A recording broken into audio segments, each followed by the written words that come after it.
What's up, everybody? Roy here, and we got our guest back again, Amy. She's here to start our Christmas month off, baby. So how was your weekend? It was good. Good.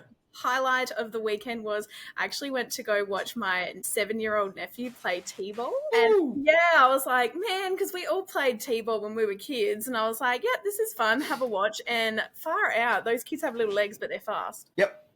That's the highlight. Yes, they are. I used to be able to chase kids. Now, mate, I can't chase kids.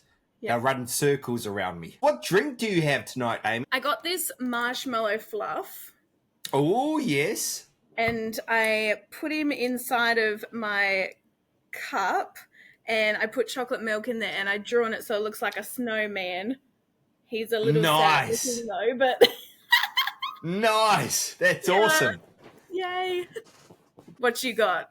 So last week, I talked to Jess about how I used to have my hot chocolates, which is instead of milk, you put ice cream in. So I've done that tonight. It does look a bit dodgy because I put whipped cream on top and the heat of the hot chocolate actually melted some of the cream. But I got a peppermint candy cane in there like you suggested to do.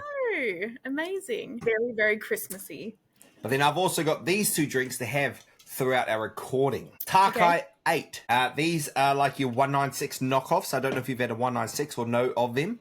Very popular Japanese drink, but they're only 6%. So these are 8%, and they're like $18 at my shop. Okay, wow. I was like, why not try some? Give it a go. So, over the weekend, I saw a movie that you saw prior, which was Moana 2. What are your thoughts about the movie there, Amy? Nothing was ever going to beat Moana, the first film, but I still liked it. I still really liked it. There's lots of fun new characters and some fun new songs. Yeah, all in all, I enjoyed it. Good. What was one of your favorite parts about the movie? So, there's a lot of new characters, and my favorite new character is Kelly, the old man who is the farmer. Yep. I just felt like he had like the comic moments that we got from Hey Hey in the first film. The man who voiced Kelly is David Fane, who is like very famous in New Zealand for being one of the people who was the voices in Brotown. So he voiced the dad and he voiced Jeff Damari as well. Yep. So he voiced Kelly. So I just couldn't help but like watch and listen, and I honestly I was watching and listening and I was like, this is an old man farmer, but I'm seeing the dad from Brotown. And listening to the songs again. I've been listening to the soundtrack quite a bit, and there's a song where they're on the boat and Moana's trying to hype up her crew, and it's the song What Could Be Better Than This, and he's just grumpy the whole time. He's like, get me back to land and all this sort of stuff, and it honestly, I was just like, this is the dad from Brotown. So I did enjoy the movie, but there are parts of it I just didn't like. Obviously, it's not going to be better than the first. No one really asked for a sequel. The first was just good. Like, it was an amazing standalone movie, so there was no need for a sequel. The music in the movie, half of it just sounded like an American song, so it didn't feel Polynesian. And when what's the goddess lady that was that freed Moana? What's her name? Matangi. Yes, when she sung, I felt like I was watching Scar singing on on Lion King. What part was he in Lord of the Rings? He was in the middle of Return of the King. Yes, the director's cut. I haven't watched the extended version, but is Scar in there? I felt like I was watching like The Lion King, where Scar's singing his song. That wasn't Polynesian at all. It just didn't feel unique to Polynesia the whole way through. But when I listened to the soundtrack, some of the songs that didn't feel like it fit in the movie, I loved it. Yeah. But not that song in regards to like being in the movie itself. Yeah. Like had a good message, and there was a reason it was in there for a storyline. But when it comes to culturally, I was like, I can't really get into it as a Moana movie. If it was a normal Disney movie, I would have been into it. So a lot of people that loved the first one saw the second, they were like, we could feel that it wasn't the original songwriter. And I was like, that's true. But the album was a lot more Polynesian feeling than the first album. I don't know what they did to the songs in the movie, but they toned down some of like the backing tracks and the drums. Like the opening song that Moana sings. On the soundtrack, the drums. Yes. That song? Yeah. So in the soundtrack, you can hear the drums pumping and all that. But in the movie, it was lowered. So you mentioned like the villain Matangi's song. Yeah, I just feel like it's completely different to all of the rest of the music. yeah, It felt like a big band song or like quite jazzy feel, and I would just kind of was like, I don't really know like how this fit. It's good as a standalone song, but for the film, yeah, I don't know. Just for me, I wasn't much of a fan of it. I just don't think that it fits. What I did notice, like. And I didn't notice it when I was watching the film, but I noticed it re-listening to the soundtrack over and over again, is a lot of the songs are the same songs from the first film, just yeah, reimagined or yeah. rehashed. What I did actually enjoy, and like obviously like some of the newer songs that came in, like they're using a lot of like this beautiful language. Like I don't know what they're singing, but Yeah, yeah. feel it. So Can I Get a Chihu is definitely my favorite song from the whole film. And like Yep. for me, like Disney girl through and through, I never thought in my whole life I would ever get as good of a hype song as I'll Make a Man Out of You from Mulan. Yeah. And like that song, like if you need inspiration, you listen to that song. It's going to get you to where you need to be. And then when I sat there and I watched, Can I Get a Chihu like in the film, and I was like, we have to go. Like we had to go with Moana, and she got to get her destiny. Like we're going. We need to go. I love it. It was a step up to what The Rock done in the first one. Like the first one was You're Welcome. Very catchy. Very catchy. It's more catchy than the Can I Get a Chihu, but that is a lot more inspiring compared to You're Welcome. I like The Rock as Maui better in this one. I felt like Maui was more like a supporting character now, not like a main character. That was one of my things is I wasn't a huge fan of how many new characters were put as main characters. Yeah. What I loved about the first one was Moana finding herself and being all that she is. And then this one is about bringing forward 3 totally different characters into the crew. I wasn't a fan of the boat maker. I just found her annoying. I wrote down her name, Lotto. Lotto, yes. I just found her annoying. Like, when she kept trying to destroy the boat, saying she's fixing it. And it's just like, she'll hit it, Moana will take it away, and she'll hit it again. And it's like, is she low-key a genius, or is she messing all this up? Yeah. like, were any of the 3 people that Moana brought with her actually valuable to her? Like, what did the farmer do? Please tell me, because I don't know. I feel like the farmer was like another hey, like, what? Yeah. Why are you here? But you're here, and we love you. And the other guy, his name was Moni, like the Maui fanboy. Yeah, I think he had a good like balance of humor. Yeah, and just seriousness. I loved Pua being in there more than the first. Yeah, I thought you would like Pua, that. Yeah, I was like, I want Pua. Please, justice for Pua. I love that the little warrior Kakamora was with them to the end. I was like, oh, that's amazing. But that was the only character development in the whole movie was that warrior. Because he started off hating Moana and wanting to take them out. Yeah. And then he became best friends with them by the end of the movie. I'm just like, that's great development. We love you, little Kakamora dude. Yeah. Whatever your name is. My controversial take is there was too much Kiwi accents in there. There was a lot of Kiwi voice actors. Yeah, and so for me, it made me feel like this was a New Zealand movie rather than a Hawaiian movie. I love having Kiwis, get a lot of recognition for it because Kiwis talented, amazing. But I was keen to hear more Hawaiian, like, local accents. Yeah, it's like out of all the voice actors, who actually is Hawaiian? Ali'i Cravalho, and I think, and oh my goodness, the woman who voices her mum, Sina. Yes. Nicole Scherzinger, she's part Filipino, part part Filipino, part Hawaiian, and probably also farts. Yes, I would hope so, or she'll be exploding anytime soon. I enjoyed the journey that Moana went on with the crew. When they followed the ancestor and he came to her in the vision, and just her bearing the seas and all the storms, and I'm just like, that's exactly what all the Polynesian ancestors were doing to discover other lands. Yes. Like, I remember, and Te Papa is a national museum in New Zealand, and they've got... So they've got the Cook Island Waka. So in Cook Island, it's called a Waka. Waka is boat, Waka is boat as well, but that's the Cook Island way of pronouncing boat. All I could picture when watching it was that canoe going across the water with storms hitting them in air. I was like, mate, that would have been freaky. And so Yes. watching it happen on screen, even though it's animated, seeing what our ancestors had to go through to get from land to land, I'm just like, mate. Yeah. So I Yeah. loved it. So they still had the feeling of the culture still, which I loved. Yeah. And I think there might have been one part where I did let out a tear. I don't Oh, remember bless what you. part though. Oh, dang. Okay. Just being I did. honest. You're still a man if you shed one tear. Yes, it might have been more than one, but Yeah. You're just admitting to one though. I didn't cry at all. I didn't cry at all, but I will tell you when like I got a little choked up. In the first film, they had the yes, song "We Know the Way," which was the song that the ancestors sang and Moana like learnt about. We're voyagers and everything. And then in Moana 2, when she's like on her voyage, and then she sings it because it's like, well, now like Moana's in, Moana's part of the history and all that stuff. So that, I think that part, and when she was with, like, reunited with Gramatala, honestly, there's just something about that character, Gramatala. Obviously, we love her so much from the first film. She's seen as the village crazy lady.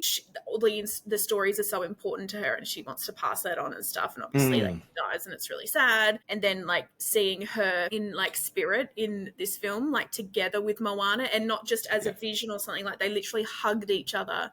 And they, is it hongi when they touch noses? hongi, but and they only do the forehead. They do those two, they do the forehead, but they like breathe the breath, like and it's like they did that, and I just like turned to the person next to me. I was like,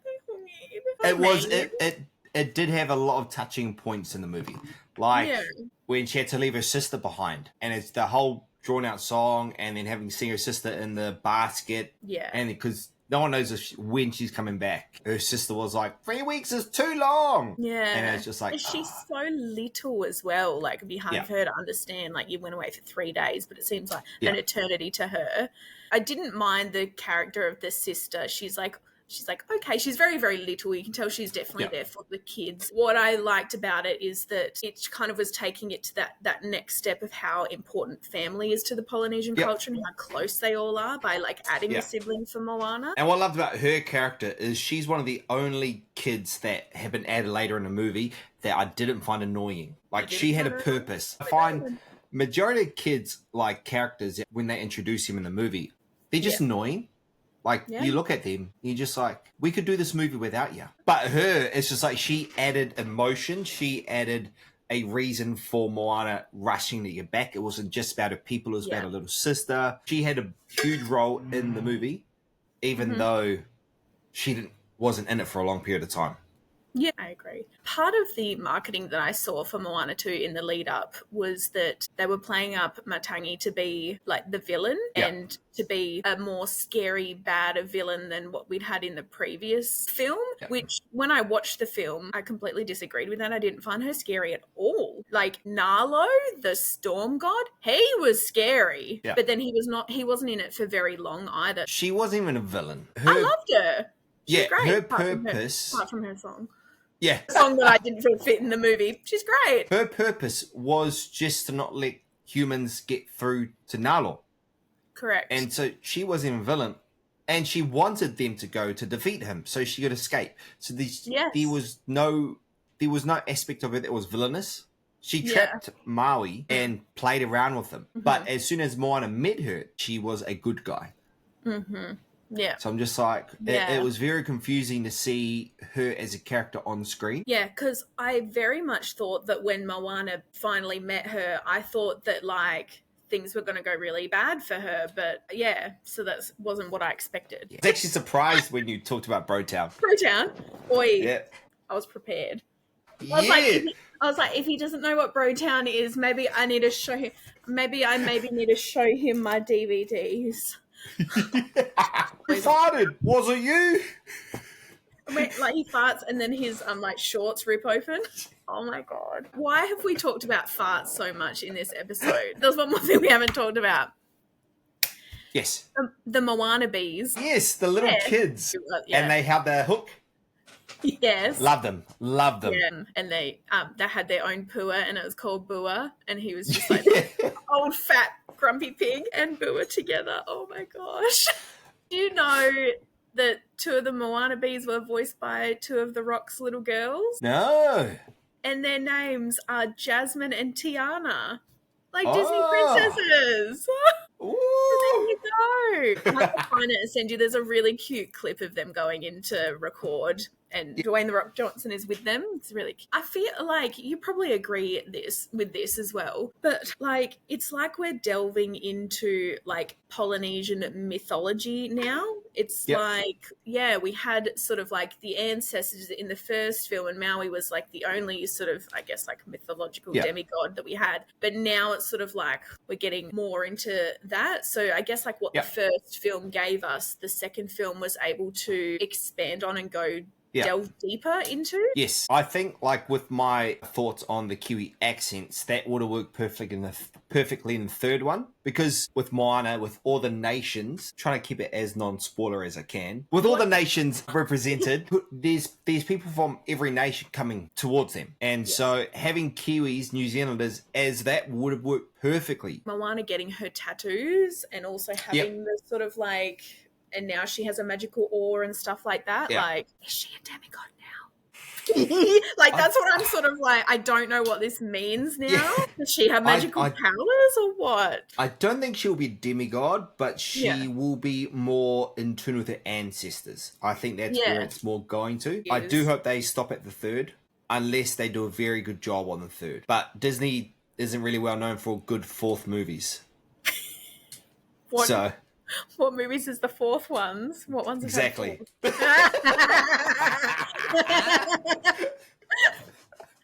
I like the idea of a trilogy, though. Yeah, it's. What would you rate the movie out of 10? Oh well, if like Moana is 10, then this one maybe like 7.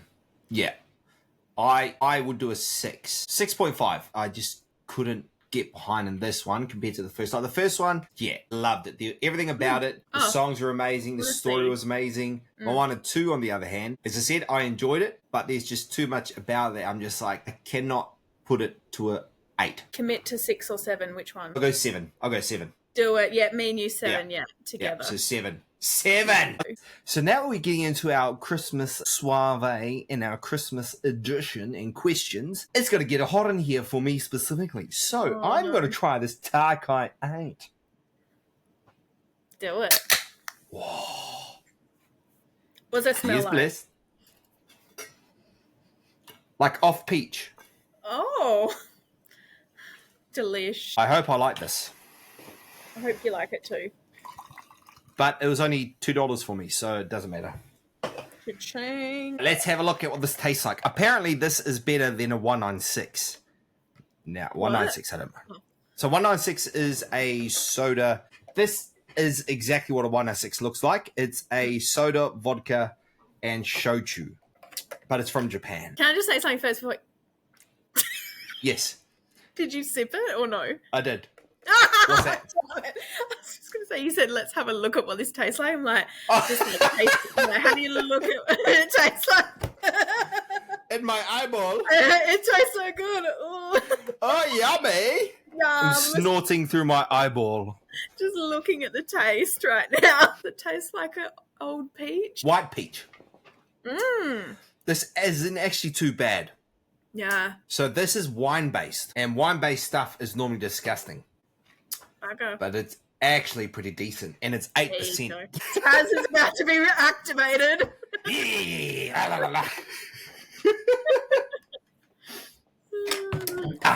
So, everybody out there, we have a question that we're actually going to discuss. Christmas jerseys, ugly sweaters in Australia. Yay or nay? What are your thoughts? Yes, buy them. Can you wear them? No, at Christmas. No. It's a hard one, hey, like, because you do see them in the shops and there are nice ones. And yes, I've bought some in Australia, but will I wear them on Christmas? No, you can't.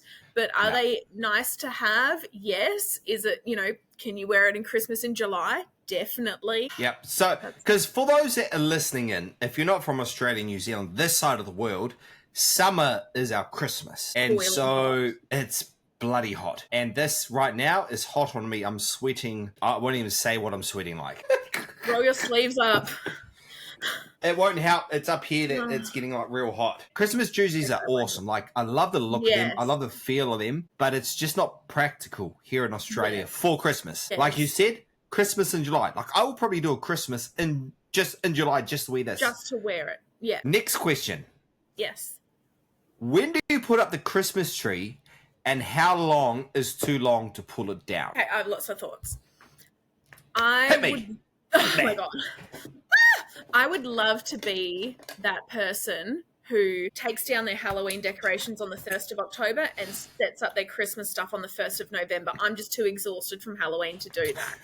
I love the fact, that like the Disney parks do that. They literally have a massive team of people that can do that. And I'm just like, how amazing would that be to be there on Halloween and then the next day it's Christmas. I would love to be able to do that for my life. I just can't. But like, look, I think if you're setting up your Christmas stuff in October, that's too early. It is still Halloween. Let Halloween be its Halloween.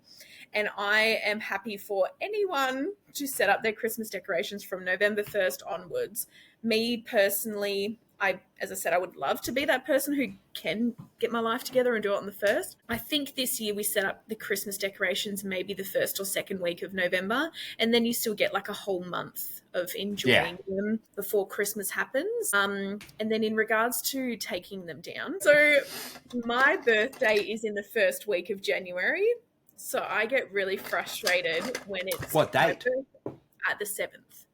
Oh, you're 3 days before me. So like, I don't know. Do you feel the same? Like on the 7th of January, if I walk into a shopping centre and the Christmas decorations up, I'm like, take that down. That's disgusting. It's my birthday. Yes. Yeah.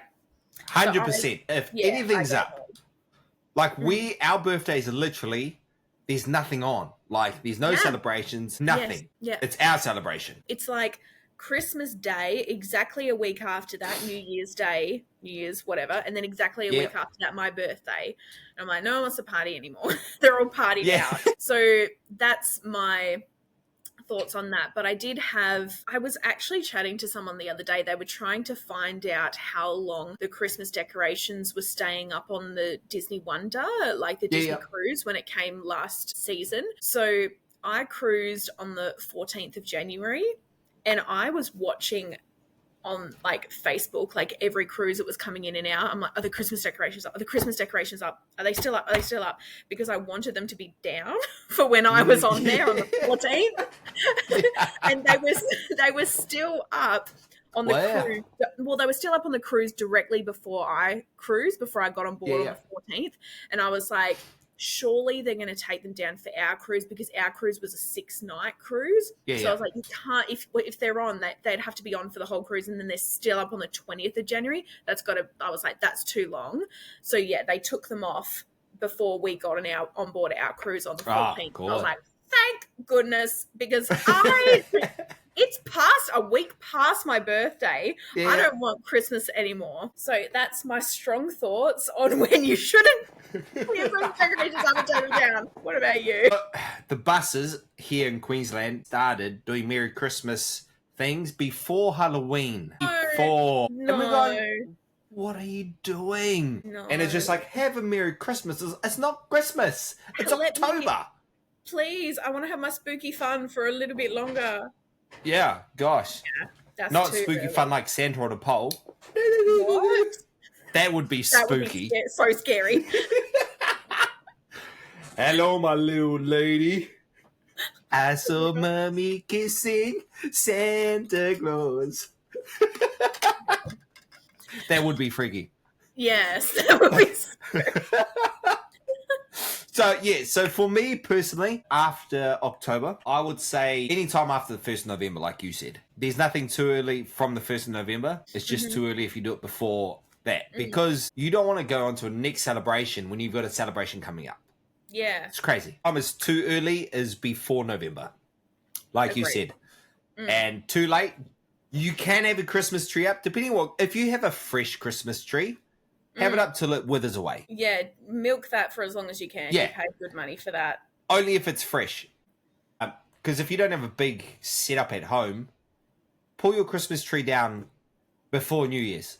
Now, if you get a big setup at home, It's a bit longer, and because Christmas takes a lot out of you. So I don't blame people for not wanting, to pull down all of their decorations straight away. Hey, leave your lights up, though. I'm all for leaving your fairy lights up all year round. That's your decorations. I don't mind. Like, I'll like, keep those decorations up. But your tree, pull that down in December. Because it's time to celebrate us, not you. Yeah, I know. Hello. It's our celebration. Jesus' birthday, and it's mine. Now the next one. Everyone's seen the memes. Everyone's seen the videos of defrosting, right? A certain person defrosting out of ice. How early is too early for Christmas music? I think it's acceptable for you to, on a personal level, listen to Christmas music all year round. Yep. Fair enough. It's got a great vibe. Yeah. It's very uplifting. In the shops, I feel like saying from the 1st of December, but I know it's definitely in November. But acceptable for you personally, when would you say? Shops? For retail? Yeah. Like, I wouldn't be mad if I heard it mid-November. What if you're working in the retail shops, though? I've definitely been there. And I think as soon as someone releases a Christmas CD, that you're playing it. Yeah. July and December is the biggest times I would personally play music, Christmas music. I wouldn't really play it personally anywhere in between. So there's plenty from of August to November, I won't play Christmas music. Neither would I do January to June. So those months is out for me. I don't listen to Christmas music those months. I won't hate, like, if it came up, I'm like, oh, cool, Christmas music. Yeah. But I won't play it personally outside of those months. Retail-wise, though, because I know Mariah comes on 500 times a day in the retail shops, I would personally, like, you're looking in your 5th to the 10th of December, I would say, as a recommended retail time to play that music.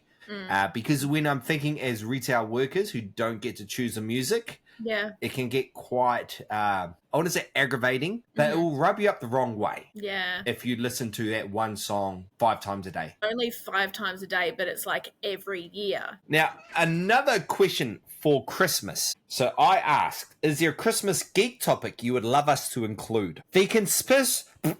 The conspiracy theory of Secret Santa being an excuse to dump or re-gift shit. What are your thoughts on Secret Santa? Yay or nay? We do Secret Santa like every year with our family. Yep. It just makes it easier with a bunch of adults. You just buy one gift for the adult and then buy for the children. So we do that every year. Do you ever re-gift? But Neither. I don't think I've ever re-gifted at all, ever, anything. I've wanted to. I just didn't. I don't even know if I've wanted to. With the maximum spend, do you ever stick to your maximum? I always go over. Always. It's just like... Don't even give me a minimum, like, because it's going to go over the maximum. When they say $10 maximum, what are you going to get for $10? It's going to be a bad present. $10 ain't even going to get you a decent-sized box of favourites, you know? At the moment it can. They're $11 right now. Oh, my God. 2. You're getting 2.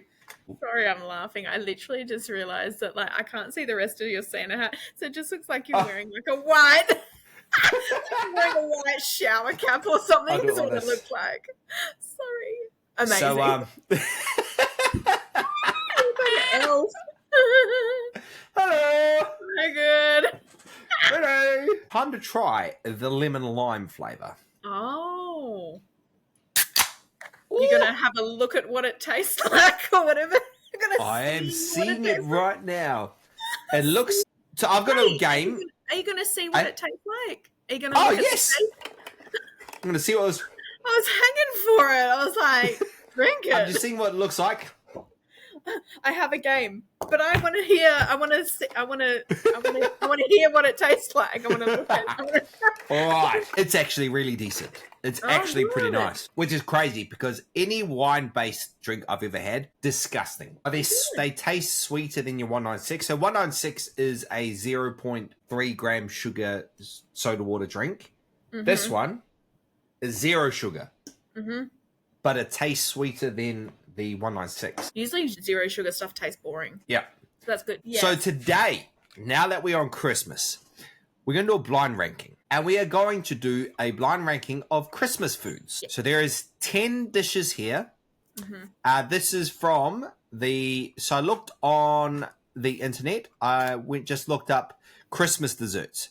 And taste.com.au, a Australian recipe website, gave the top 100 Australian Christmas desserts. Amazing. So we're going to go through these 10 items and then you're going to blind rank them. One being the best. Can I tell you something first? Yes.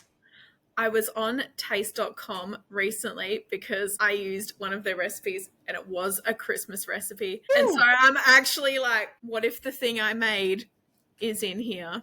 What did you make? I won't tell you if it's on here. Christmas crack. Don't even. I was just about to say, like, don't even react.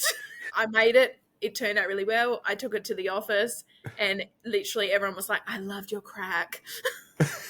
The crack was so good, Amy. The crack was delicious.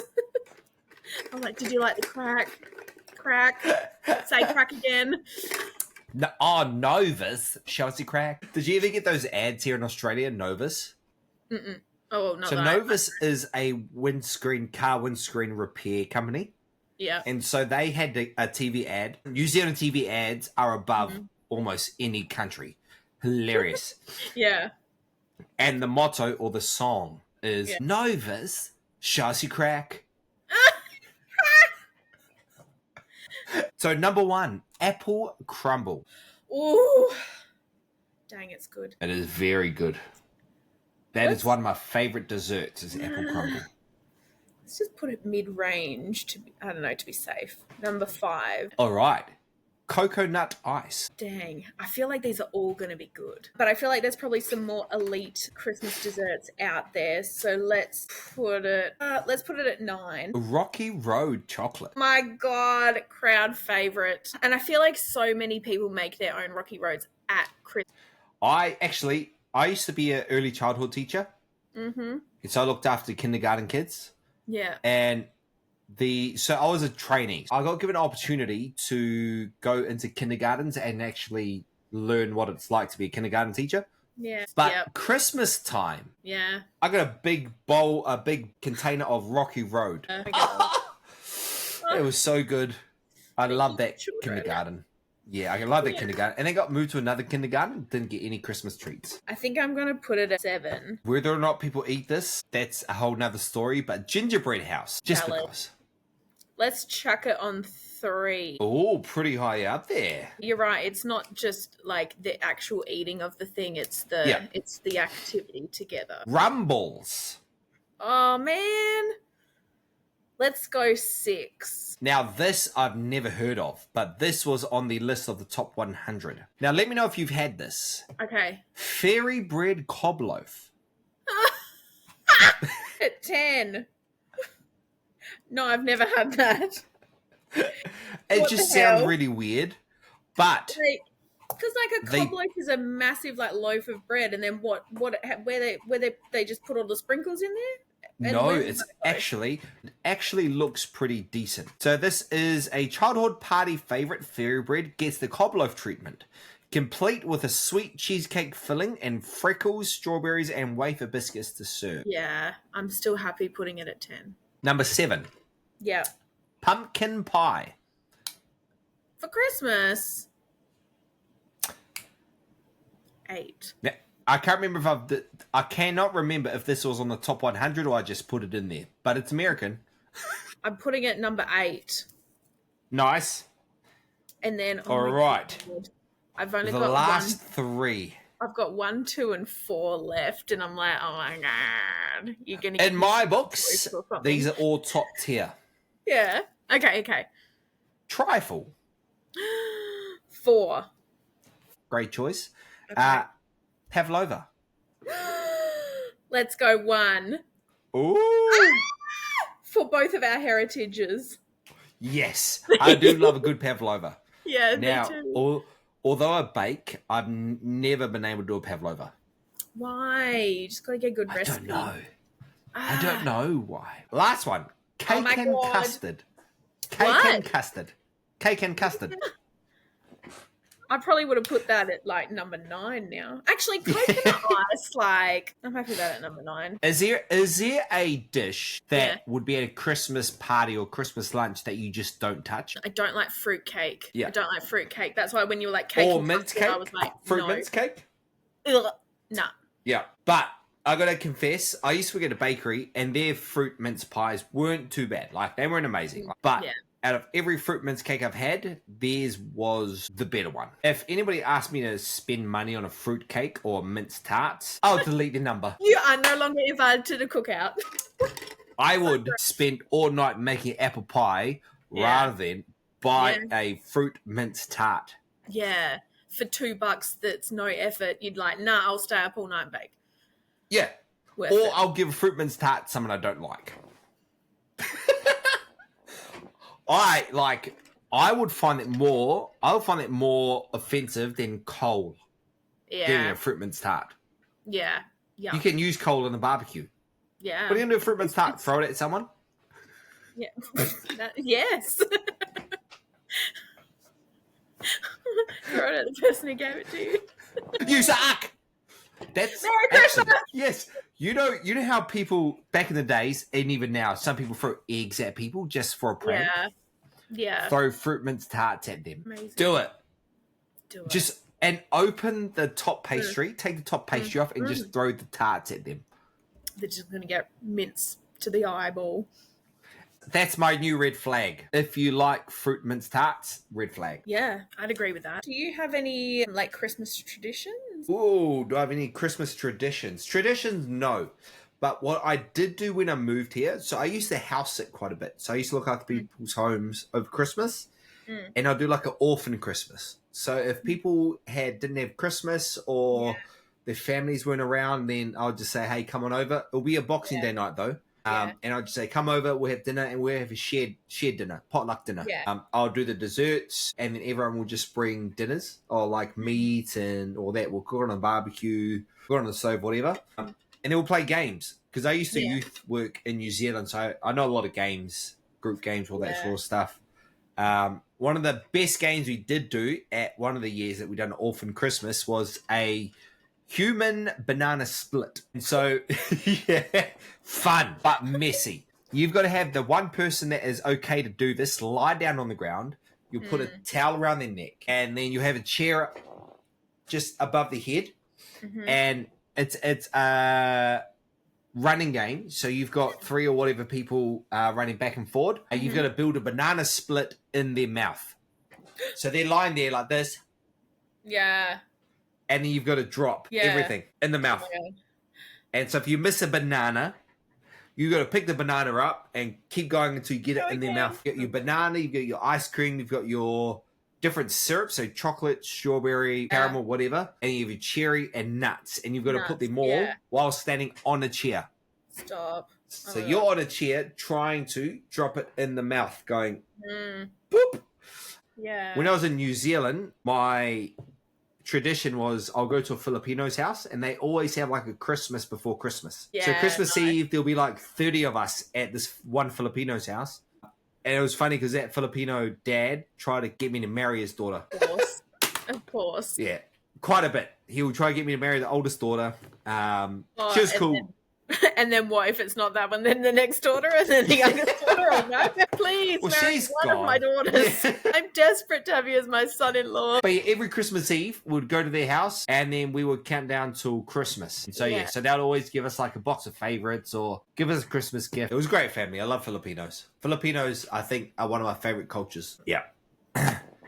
Is there one that you do? Is there a tradition that you do? Yeah.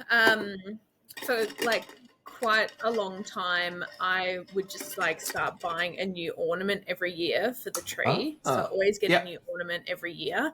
And sometimes I get more than one. What you do? And then a couple of years ago, I started like a new tradition where I change every year the topper on the tree. So whether it's a star or an angel. So and I just try and I guess like change it and then like maybe theme it to what I'm into that year or whatever. Like last year I had the star on the top of the Christmas tree I had as Star from the movie Wish. Like Ah, yes. Yeah, and so I was like, well, that's fitting because that movie's new. Mm. Yeah, so I do that. Decorations, What's your favorite holiday? Is it Christmas or is it a different holiday? Halloween. Nice. That's actually, yeah, because me and Jess did talk about that, and we did talk about Yeah. what, like, Christmas versus Halloween, what's the favorite. For me, Yeah. it used to be Christmas, but you get to a certain age and you're just like, Christmas? Yeah. It's also like a really hard time of year because it's so busy Yeah. and you're working so hard and you're working so hard to get up to Christmas Eve and then Yeah. you finally have a break. And so then you're spending your Christmas just like, I just want to chill. It's because you get to that certain age and then Christmas just becomes a responsibility. So as Yeah. a kid, you love Christmas. Oh, Like, you're just like, yeah. yeah, presents, family time, Yeah. just time together with other people. But then Yeah. you get to a certain age and it just becomes a responsibility. So you're buying Yeah. presents or you're working that hard because Yeah. work's crazy. Yeah. Busy And time then of year. you get that one day off and you're just, I can breathe now. Yeah. So then it's kind of like What's your favorite Christmas song? Jingle Bells. I really enjoy Jingle Bells. Yeah. You have to Have you jingle heard all the way, though. You can't be a half-assed jingler. No. If you're gonna do it, commit to all of the jingle. I do really enjoy Michael Bublé's one. Yeah. The Peony Sisters, they're called. Jingle bells, jingle bells. Jingle, oh, no, it's jingle all the way. Oh, what fun it is to ride in a one-horse open sleigh. What a lot of fun to ride. Sleigh. Like, I enjoy Michael Bublé so much, I bought his Christmas album. I paid for it. Oh, amazing. Love it.